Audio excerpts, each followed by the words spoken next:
The broadcast is now starting. All attendees are in listen-only mode. Hello, good afternoon to those of you on the East Coast, and good morning to everybody everywhere else. Thank you so much for joining me here for this 1-hour webinar today. We're going to talk about strategies for success, making episodic treatment work. We may have a little bit of time for questions at the end. I don't think that'll really happen. There's a lot of information to share, but not to worry. I will be leaving my contact information at the end, and just know that any questions that you have, I will get back to you very, very quickly. But today we will be covering both from a macro and a micro level. I would bet that those of you who are joining us are kind of at all levels of our behavioral health care spectrum, from frontline all the way up to more senior leadership. And so my hope is, and I truly believe, that there will be something for everyone in our presentation today. So really quickly, just a little bit about myself. My name is Catherine Schroeder. I'm a licensed mental health counselor, master's certified addiction professional, and qualified clinical supervisor in the state of Florida. For MTM, I am a process change consultant, and what that means for me is that I provide behavioral health organizations with a lot of consultation services and assistance with change processes, working through new programs, remodeling programs, and I provide a lot of the kind of clinical training as well for teams that come to us. So again, thank you so much for joining us. Really briefly, just who is MTM? Well, we've been around since about 1995, and we've worked with over 1,000 providers, and that's in 49 states. We're just kind of missing South Dakota there. So if you're in South Dakota, give us a shout. But that also includes DC and 2 foreign countries. We do a lot of work just across behavioral healthcare space, helping to assist with just healthcare reform in general. And this is the team that I am lucky enough to really be able to work with on a day-to-day basis. Everyone has their different specializations and areas that they really focus in on. And I just feel very lucky that I get to learn from everyone. So let's just get right into it. What are today's objectives? Well, to begin with, we're going to understand the value proposition of episodic treatment. We're going to learn steps that are needed to prepare for an organizational or programmatic shift to this model. And then we're going to identify strategies for successfully implementing and, importantly, and where a lot of us kind of fall off, in maintaining these models. So when we start talking about our value proposition for behavioral health services, we will be breaking these down in a moment to get very specific into how it pertains to episodic care. But what you see here is always the same propositions that we are looking towards when it comes to really being effective generally in behavioral health care. We're looking to really have that dynamic tension between the quality of our services and the costs of our services. So what does that mean? Well, there's 5 things that we always need to be looking to be making sure that we're providing in order to make sure that we're really kind of at the cutting edge and on top of this. And that's to be accessible. Obviously, that's very simply providing the services as quickly as possible. And we know with the movement towards CCBHCs across the country, this has become all the more critical and necessary. It's looking for us to be efficient. That's all about, do we provide the best quality services? Are we providing it at the right cost? So really, when you think about efficiency, it's talking about giving the right service at the right time, right frequency and duration. So are we giving services that this person really needs, or are we adding in extra things that aren't necessary because we really haven't taken a look at their care pathway or the most appropriate level of care? It's also about making sure that we are connected. So that is that interdisciplinary collaboration, internal at the organization, as well as with those community stakeholders, those that we work with, law enforcement in the community, to ensure that we are providing that full wraparound service. We have to make sure that we are being accountable or effective, and this is really where that documentation, that measurable improvement in clinically relevant domains comes in. And then finally, we have to be resilient. We have got to be ready to work smarter and not harder by ensuring that we are staying, again, on that cutting edge, implementing what are the best evidence-based practices and processes today.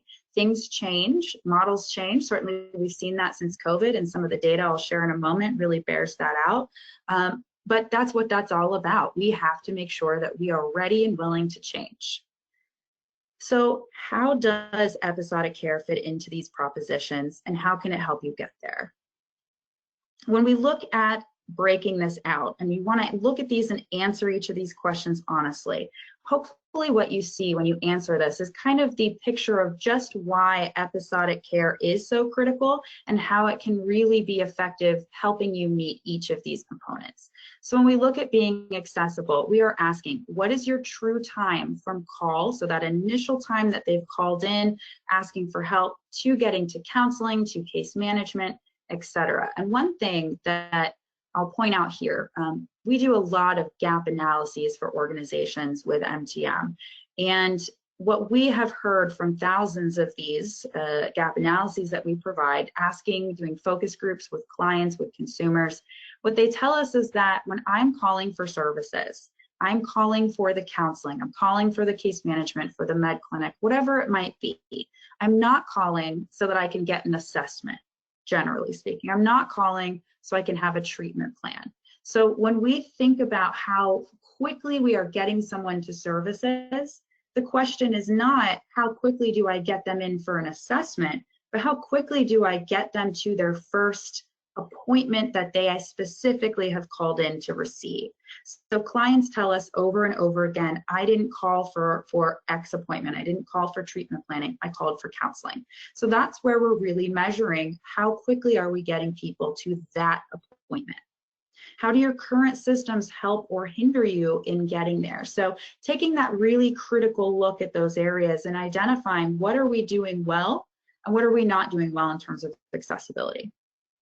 When it comes to efficiency, we want to ask ourselves, are we actually measuring the quality of services that we are providing, or are we just measuring the quantity? So it's not very efficient to just be providing a volume of services.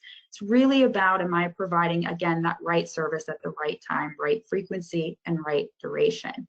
The old model that we used to utilize so frequently in behavioral health care, being fee for service, really did put value on just providing that quantity.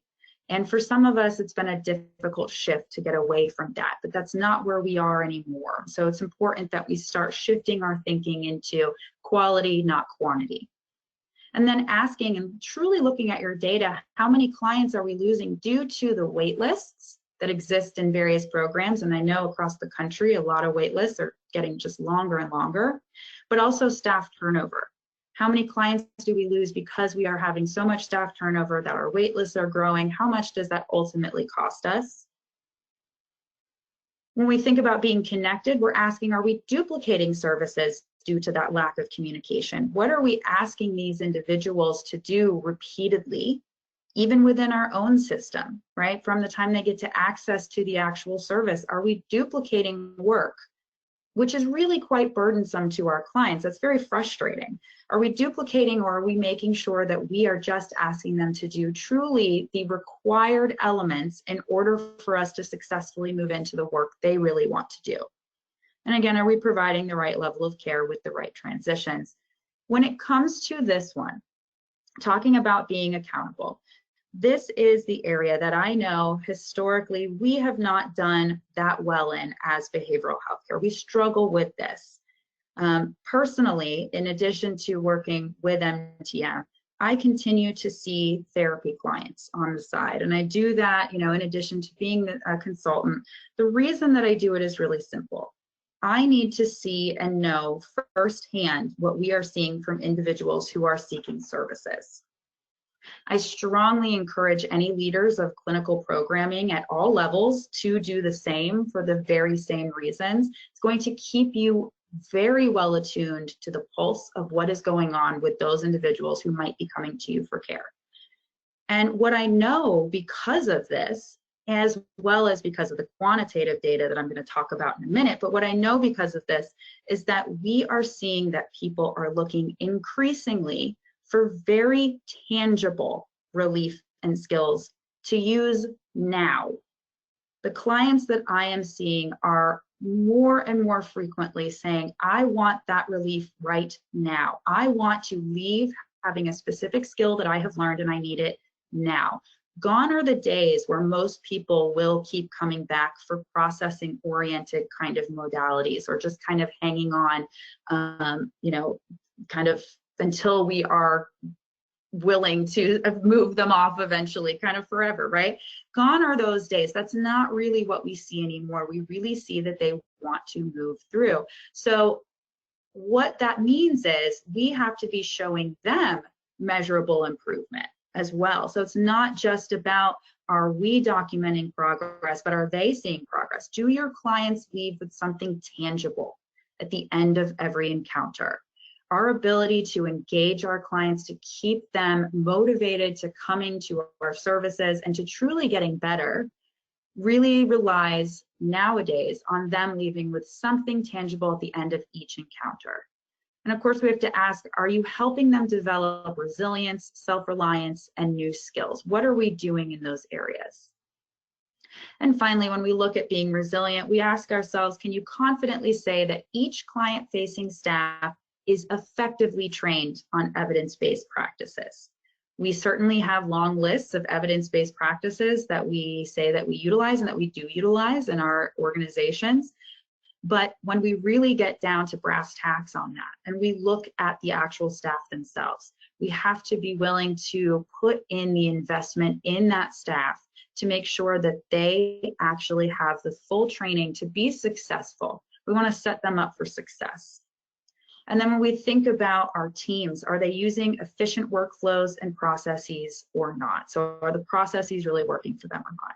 When we answer all these questions, we really start to identify, okay, I can see where that episodic care, moving people in through the services, targeting our goals, treat to target, makes such a huge difference. If you attended the webinar back in December about engagement, you saw some information related to this survey presented there, the same National Council survey. I want to take a moment again today to highlight some of the critical takeaways from this, much of which is going to be different from what was shared and discussed in December. But what this was a survey completed by the National Council for Mental Wellbeing in conjunction with the Harris Poll. They did this in April 2023, and as you can see, they included a full 750 general behavioral health employees, so across the spectrum of type of employee, and then 2,000 just general US adults. And you can see the name of the study at the bottom here if you're interested in finding out more about that. It's on the National Council's website. But what was some of the key findings here? When we look at staff retention, we know burnout is at an extreme high. And I will say one issue that I have with the word burnout is that I feel that we have diluted the meaning of this word. It's become this sort of catchphrase almost that we say every time we are feeling kind of overwhelmed in general. We go, oh my gosh, I'm so burned out today.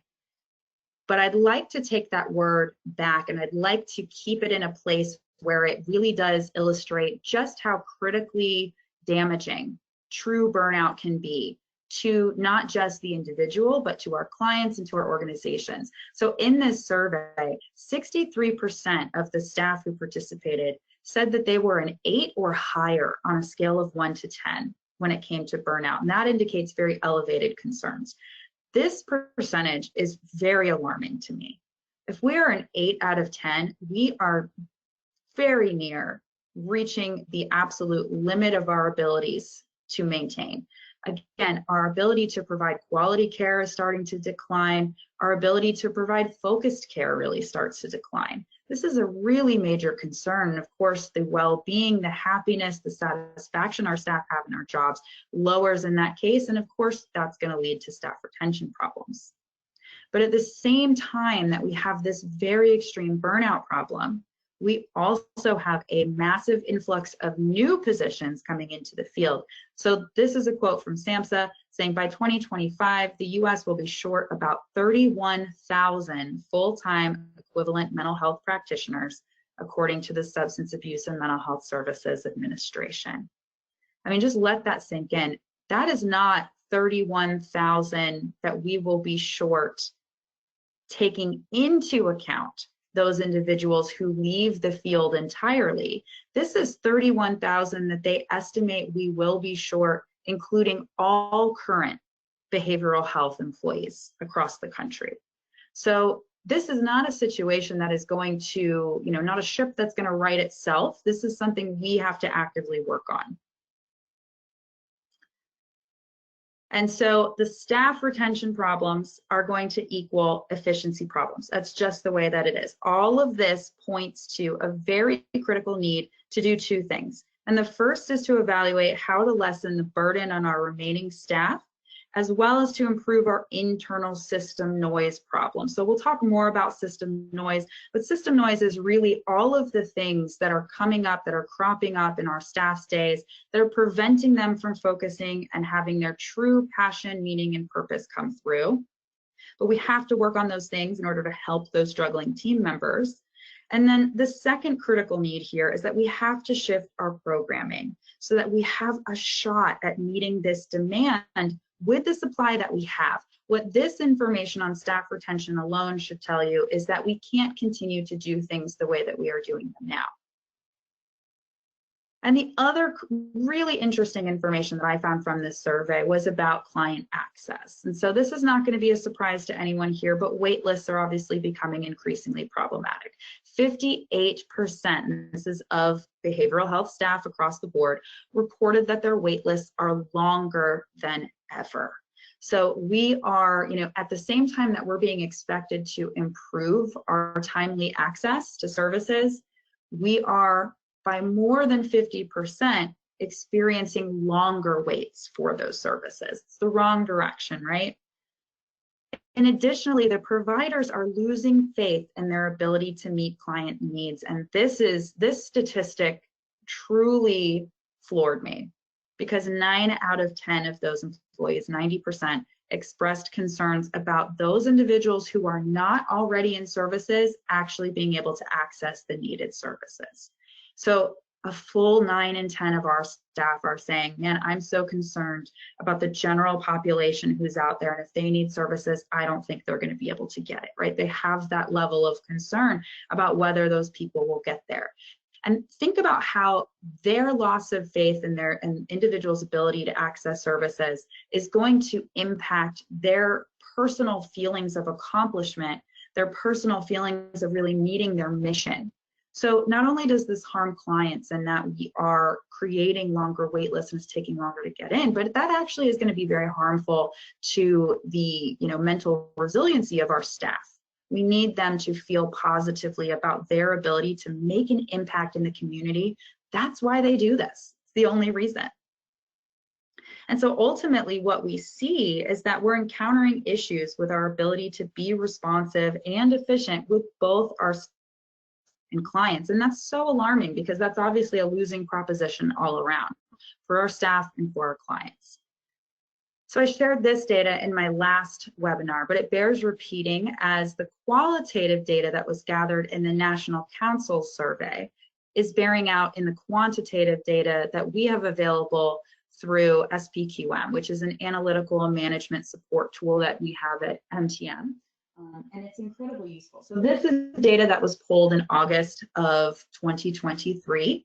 And what it really shows us is, again, not only are we having difficulty getting clients in, not only are we having difficulty retaining our staff, but we're also struggling to retain clients. So if you heard this exact slide in December, please permit me to share it again, because it is so salient.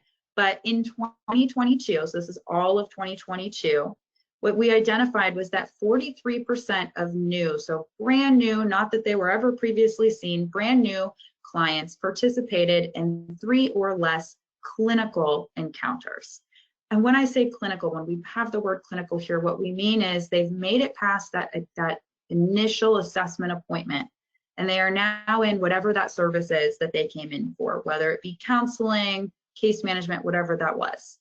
43%, so almost half, are not engaging beyond 3 sessions. In addition to that, just about a full quarter dropped out after their very first appointment. So that is going to be that first intake session, the first assessment, whatever your first appointment is, almost a quarter were dropping out after that. So you think about that. How many people do we lose, number one, between call to the first assessment or intake session? How many people have we already lost? Then we are losing almost a quarter right after that first appointment.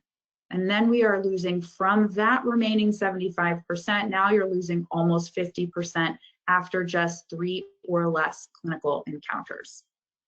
But in contrast, in 2019, and I know none of us can think of possibly anything that happened between 2019 and 2022 that could have caused such a shift. So, bear with me, because I know that'll be very confusing as to why. But in 2019, 31% of our new clients participated in 3 or less clinical encounters. That's a 12% jump that we saw from 2019 to 2022. And then it was 18% who dropped out after their first appointment. So you have that full 6% jump from 2019 to 2022. Obviously, that is a trend moving in the wrong direction. What that tells us is that the world fundamentally changed.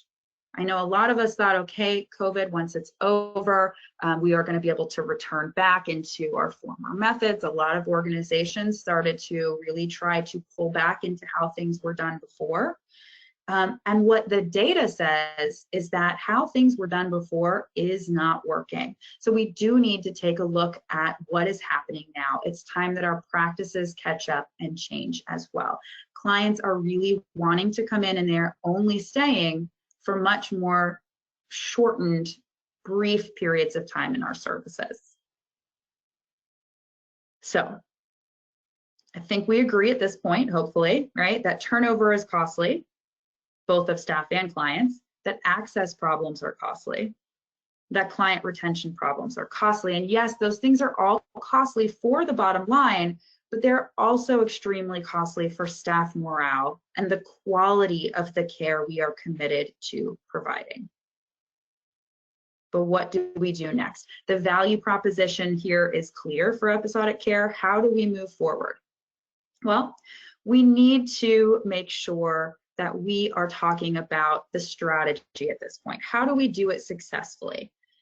We have to spend time on what I call the 4 Ps. And this is really how we have implementation and success in this model. It depends on spending time in planning, preparation, policies, and proper supervision. And as I like to say, lather, rinse, repeat. So let's break it down. In planning, how do we begin? Well, we must make sure, and this is truly an absolute must, we must make sure that we are making decisions about where these changes need to happen based on facts, not on our hunches, not on our feelings, right? So start with the data. This is where the planning will begin. You are going to look back. What is your engagement data telling you about where the program shift is needed?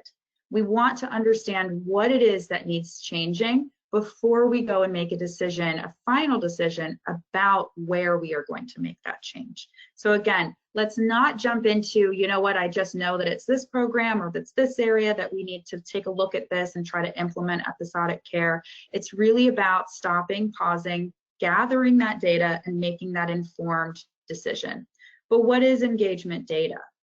Well, it will tell you when you have it by both program, organization, even all the way down to the staff level. It's going to tell you what your measurable client outcomes are. So that's going to be symptom-based measures like the PHQ-9, as well as functional assessment data like your DLA-20s. It's going to tell you, are we making client progress in these various programs when we look at these over time? It's also going to tell us what is our no-show rate. So this is all the data that you're looking for to really assess your engagement. What is your client no-show rate in that program across the organization by staff? How well are we then retaining clients? So beyond just the no-show, how many sessions, sort of like that data we just kind of demonstrated from SPQM, how many sessions on average are our clients actually attending? So there's that. What does that engagement data tell us? And then sort of on the flip side of it is, are you holding on to clients for too long? And that's what we call the false reality of full. Ultimately, what this says is we all believe my caseload is so full. It is jam-packed. In fact, I'm seeing more people than is really appropriate. I have too many people on my caseload. But when we stop and look, sometimes this absolutely is the case, but sometimes it is the case because we have people that we are consistently keeping on our caseloads, kind of on and on and on. When we do have those, say, easier clients, or someone that we sort of become afraid to discharge or move on, that will really fill up our caseload in a way that we then say, I can't see any new people. And so that is almost the opposite of the retaining issue.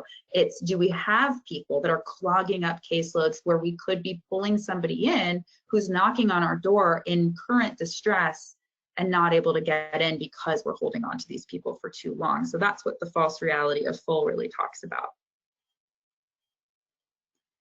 And then what does your staff turnover look like as well? So you want to make sure you're capturing that data as well, because engagement data includes staff engagement. Are your staff actually engaged? Engaged staff do not turn over as frequently. So we want to be able to look at that. This data is going to be what helps you to really identify where you'll get the most bang for your buck with episodic treatment. So ask yourselves, looking at this, what elements of this data are you successfully tracking now? And what is it that you need to look at adding to make sure that you really can make sure you're gathering everything you need to make the right decision? What picture does the data give you of your engagement success in your programs? But once we're clear on where episodic care would be the most beneficial, we can phase into that next step of planning, which is all about the groundwork. So again, we're going to move that planning forward. Now is the time that we begin to meet with program leadership to start explaining the shift. And then we're going to use data, and that's so important. We're going to use data to gain the buy-in. So once this is achieved, and you've got leadership kind of understanding what it is we're doing, the programs this is going to impact, the managers, the supervisors, whoever is in leadership there gets sort of the picture of why we're doing it. That leadership then should be moving into clinical team discussions and having buy-in activities at this level. Now, really important here, complete consensus is not necessary. And I will repeat that again, complete consensus is not necessary. However, everyone must feel heard and an understanding of the logic behind the change should exist.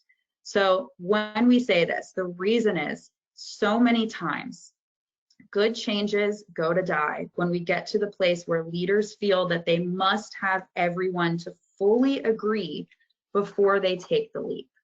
This really thwarts so much progress. It is a progress killer, and it's not necessary to be successful.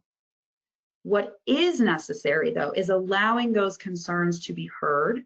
We need to allow our teams the space to safely vent those concerns. And this is why I do think it is best if we have direct program leadership working on this with their staff, as opposed to more senior leadership, where teams might not feel as comfortable sort of sharing their feelings about it. So we need to give them that safe space to vent those concerns.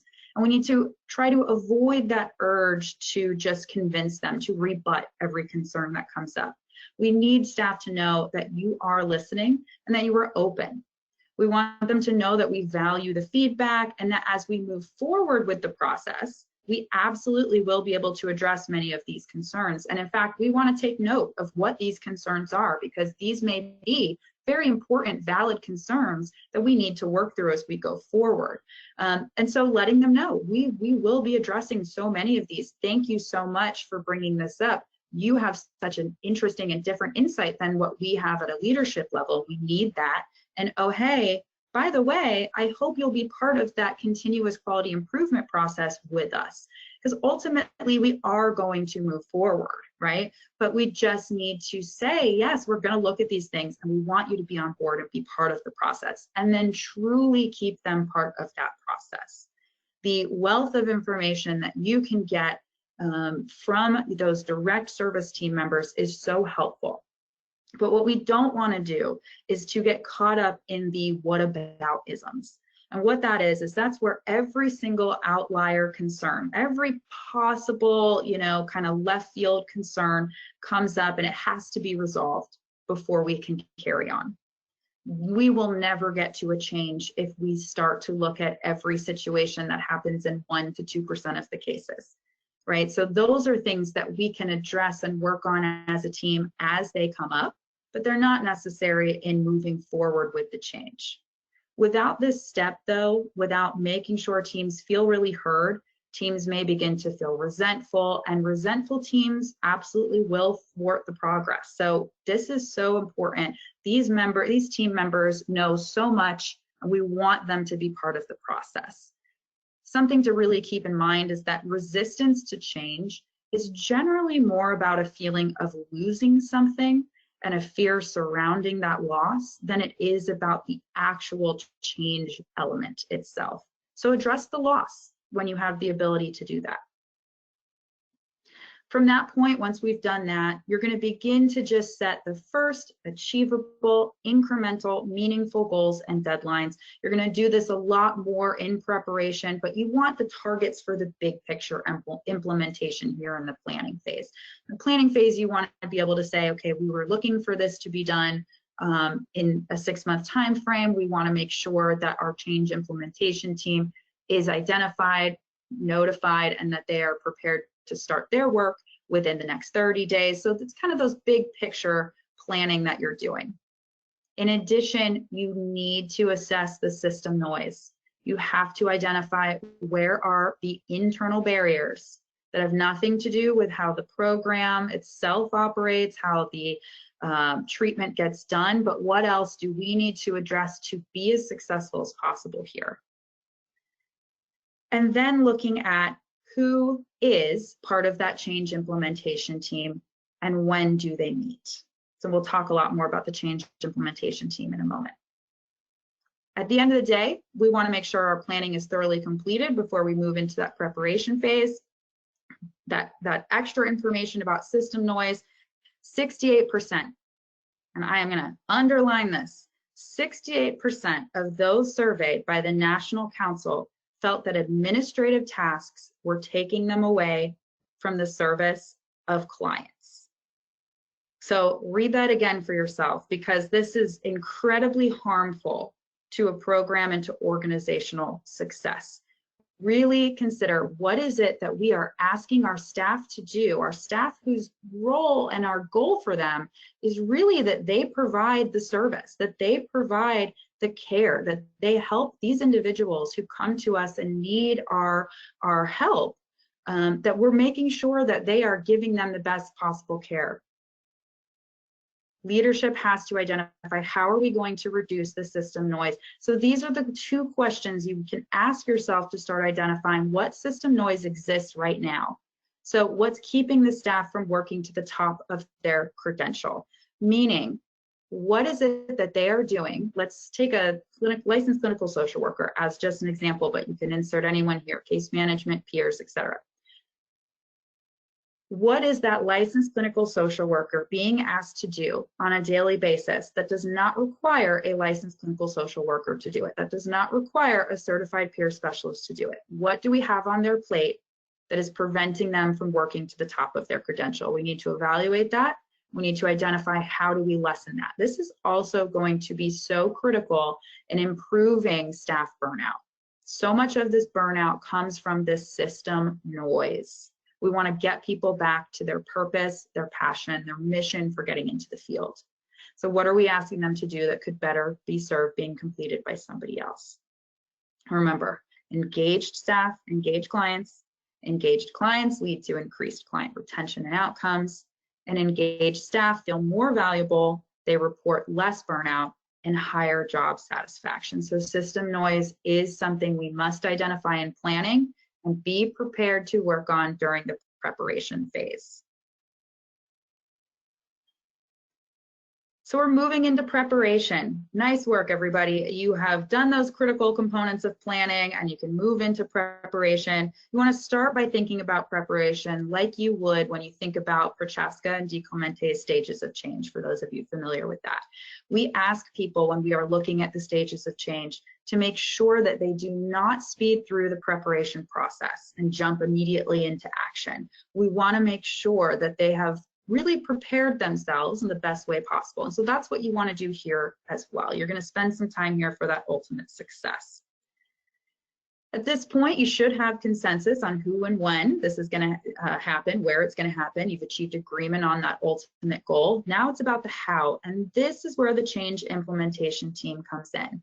They're going to be that critical piece that's going to help identify all of the components we need to have, the policies, etc.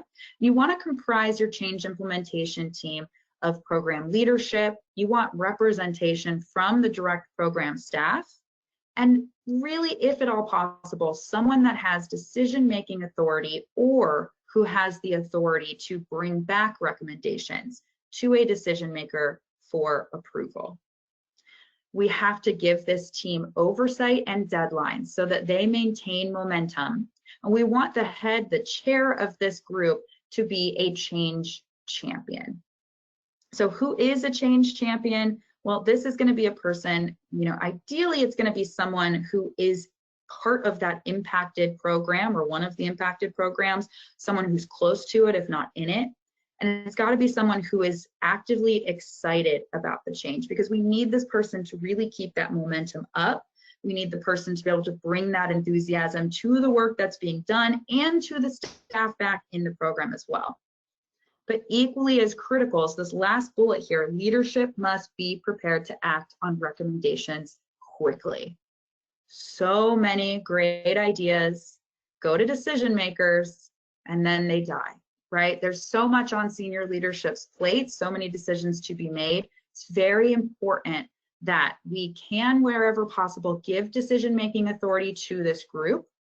But then for those elements that they cannot really make ultimate decisions on, we have to be prepared to act and respond quickly to the ideas generated. Successful, positive, exciting change happens when we move. So, what are the tasks of this team? We want to be clear with them about what it is that they need to be doing. So the first, we want to identify and prepare for the future program. There's 3 questions that they really need to be answering as part of this group. And the first one of those is, which evidence-based practices will this new episodic care program be providing? So generally speaking, episodic care works best with solution-focused models, your brief cognitive behavioral therapy, your acceptance and commitment therapy, etc. So what investment is needed to ensure success in maintaining fidelity and quality? Again, we want to set them up for success. And where and when can these be obtained, and who needs to attend? So we know it is not enough to say that we provide evidence-based practices. What skills do these team members already possess? So when thinking about which evidence-based practices we want to utilize in the program, we want to really identify who already has some of these skills, truly has them, who maybe has taken additional educational courses on it, certifications, and then what do the team members by and large need to be successful in your new or possibly rebooted model to ensure, again, that we are setting them up for success. So those are the questions we want to look at. This team is going to be thinking about this. How are we managing the current caseload? This is the second question that they will be focused on, and this one takes some time. It's incredibly important to make sure we have this down. We need to take a very detailed, a very honest review of the clients that we currently have in the program, what has their length of stay been in the program, and the ongoing needs of those that are currently in that particular program area. We want to take a look at this. We want to do it thoroughly. This is where something called a caseload map can be the key to success. What is a caseload map? Well, a caseload map is going to tell you who is on the caseload, how long have they been there, how frequently are they being seen, and what is their history of no-shows. A caseload map should be a dynamic tool. It's really crucial that we're not just creating this, using it for this initial sort of implementation phase, but that we also are continuing to utilize this as time goes on to really set us up for success to maintain fidelity to our new model. But it will give you all of that information. This piece, this time that you spend with this caseload map and how well you maintain it throughout the program life can really mean the difference between ongoing success or a complete backslide, because it gives you that real data about who is in your service and what is happening with those people in the service.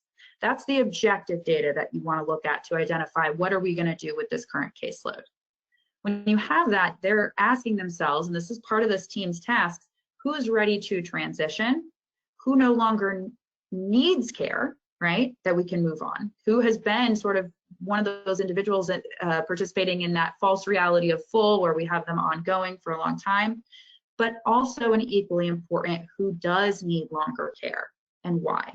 Because as we move to episodic care, ultimately we are doing more brief services. There will be people, and again, this can be when you're trying to set out your implementation process, people will try to say, but what about this person who has this kind of outlying issue?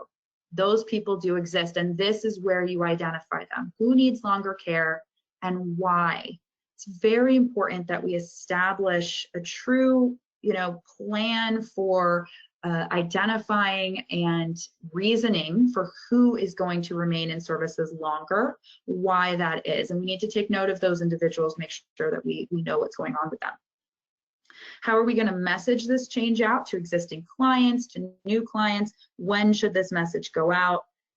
And then their final task, their final question is to look at how do we work with other organization programs or external stakeholders to make sure that notification of this change has happened. It's very important that, let's say, the Access Center or somebody externally who refers to your program knows that the model has changed and what that model looks like. So when we've begun the work on preparation, you can also begin simultaneously preparing the policies that you're going to use moving forward. So again, we can assign sort of a subgroup, or it can be an individual who is going to create or update these policies in real time. But as that change implementation team is making decisions, we want to make sure that we are looking at what are the areas that we need to make sure that both current and future employees know very clearly. They have a very easy to identify and to understand policy in place that helps them understand how this program works, why it works, and what they need to do going forward. So these are some examples of some policies that it's recommended to have. It's certainly not exhaustive, but you'll just ask yourself, what is coming out of the change implementation team that is foundational to the establishment and ongoing success of the program? That is what guides you to the policies that you need. Finally, it's that proper supervision, that fourth P, and it cannot be emphasized enough just how critical this is to ongoing success and how frequently neglected it is. A lot of times our leadership in these programs, again, they're also experiencing a lot of system noise that we need to look at and try to help them with. And so what happens is the proper supervision of those individuals directly in their program inadvertently can be neglected, not because of any fault of their own, but because they're pulled in so many directions. So it's necessary that we really heavily utilize supervision with team members who are at all stages of their professional development. It's not enough to say, well, this person already has a certification, I'm not going to worry about them. Because if we are going to ensure the success and fidelity to our model, we're going to have proper supervision that encourages strong leadership and provider relationships. We want them to be very comfortable working together. Reminders of why we provide the treatment model we provide. This is an opportunity for the staff in that program to bring up their concerns. And if there are concerns that we need to look at as part of that, again, continuous quality improvement, we need to make sure that we're taking note of it.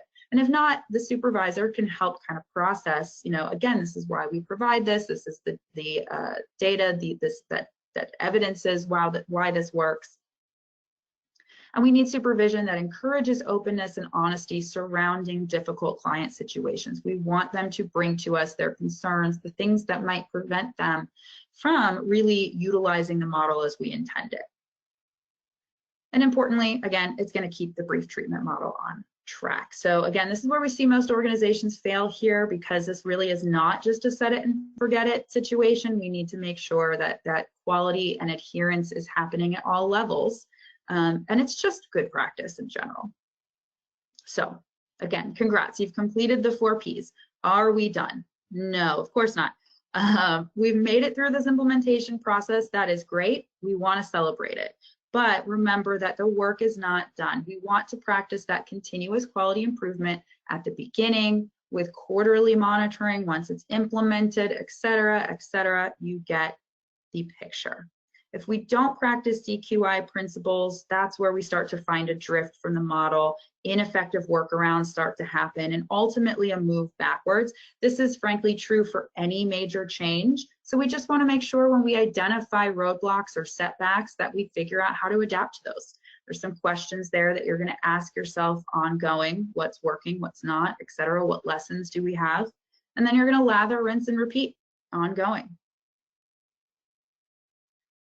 And everything we've talked about so far has been kind of at that more macro, that big picture level. But from here on out, we're going to take it a little down into the micro level. What is this going to look like at this point? Now we've got the program set, but we can't forget in all of this planning implementation that we also need to be aiming for client buy-in. So once we've got the program kind of identified, we're messaging out to the clients, we really want to start working here. And from what I've seen, there are 3 must-haves to really getting there with client buy-in. And when we talk about client buy-in, we're talking about existing clients, because future clients, this is the program they will come into. It's not so much of an issue.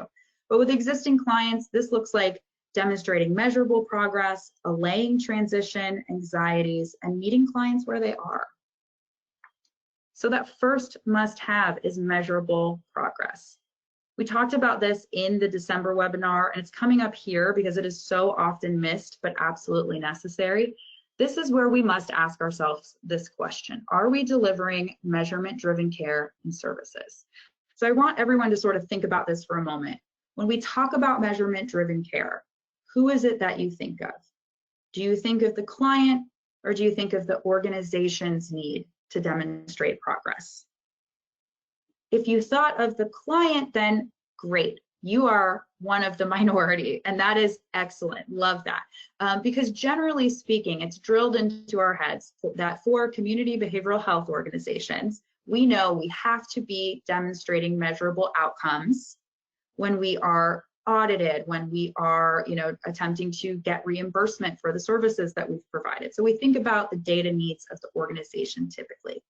But what I want everyone to do when you think about the must-haves for client buy-in is to flip the narrative. Clients need that measurement-driven care and services to remain engaged. It goes back to, what we talked about at the beginning. Again, the therapy work that I currently still do with clients, it shows me this all the time. They truly are asking for specific skills, techniques, etc. And the data drives this out too. So this just means that the clinician guided the goals to be ultimately SMART goals, right? But we're focusing on what the client can see, what the client can feel. So we want to set a small benchmark with our clients, and this again is all about helping gain that buy-in. We're going to set a benchmark with them once we've discussed the change that's coming, and then measure that progress at every session. We want to show the client the progress that they are making so that they feel engaged. Again, think back to the data that we saw from SPQM, where it was nearly 50%, I think 43% specifically, of our clients were making it to 3 or less clinical encounters in whichever program. I think we all know that we need more than 3 sessions to make a lasting impact. So we have to be engaging them early, and we have to engage often. Episodic care, yes, is going to be shorter term, but 3 sessions, even in your shortest evidence-based solution-focused model, is going to be too short. When you look at brief cognitive behavioral therapy, for example, that model typically starts at the shortest at 4 sessions. So we need people to be joining us and really engaging in the process more than they currently are. So once we get here, our second must-have, once we have sort of begun to measure the progress, is that we have to begin to manage their understandable fears, right? So I like this little graphic here of the clock with the time running out, because a lot of times when we start talking about discharge with someone who we have allowed to remain in services for an extended period of time, this is how they feel. Oh my gosh, the clock is ticking, panic, right? So you're going to have clients for whom transition is scary. And this is going to be true for future clients too, but especially those existing. You might even have those who self-sabotage to remain in care. And there are some who will even tell us, you know, if you discharge me, I will do, etc. This is completely normal, right? It's very normal. We want to use this in this case as a therapeutic moment, always keeping in mind that a client's reaction in therapy very often mimics, and I'm using therapy here, by the way, as sort of a general catch-all, but we could be talking about case management, etc. But their reaction in that service very often mimics their reactions, their interactions outside of that service. So if change resistance is about the fear of loss, losing something, how do we process and work with our client from this place of understanding, recognizing it as the loss, as opposed to sort of, okay, I'm going to pull back because they have this fear? Well, these are some methods that have proven effective in doing just that. And I like this little path on the side where we're kind of asking, what does their path get to look like? This is an opportunity as we move forward. So how can we smooth that move? Well, let's acknowledge the fear and anxiety. We want to validate it. We want to process it. This is a great place for DBT distress tolerance tools to begin coming in for those who are struggling and kind of doing that self-sabotaging that we were talking about when change starts to get discussed. We also want to focus on the fact that they are in control of how this process goes. And there's that kind of suggested, the prompt there. Do we move forward towards your successful resolution together, or do we remain stuck here in this fear? What do we do, right? Another option is to start implementing step down or aftercare groups as an option. And I know one of the big resistance pieces to kind of groups for a lot of people is, well, I'm not comfortable in a larger group of people. I don't really want to share my issues. One way that I have found groups to become more effective is when we frame it to people that they have valuable experience that they can be helping others with now, right? You sharing your story can be very helpful for other people. And they also have additional things that could be helpful to you. And so sort of, again, it's reframing, and that's really what it comes back to for all of these. And again, it just leads back into, again, reframing that discharge as graduation. It's that successful move into the next chapter.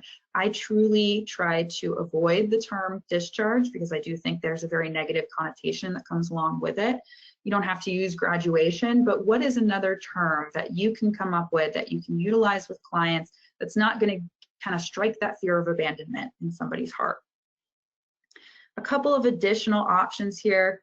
One I really like is getting people to work with you to identify what can be utilized at the same time of the week to fill the void, because again, it's the fear of loss. That's really what's happening. So how do we fill this space for them, right? What space has counseling filled, or what space has case management care services filled that needs to be covered? Is it the routine? Is it a support system?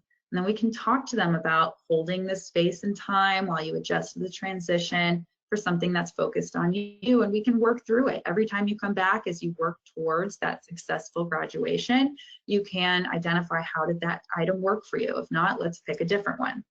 And then increasing that length of time between sessions where they're inputting that thing that they've come up with to fill that space as they move towards discharge or graduation. That gives them time to adjust to it. The final must-have is just to meet them where they are. This is good old motivational interviewing techniques. They will always be useful in times of change, fear, and uncertainty, certainly.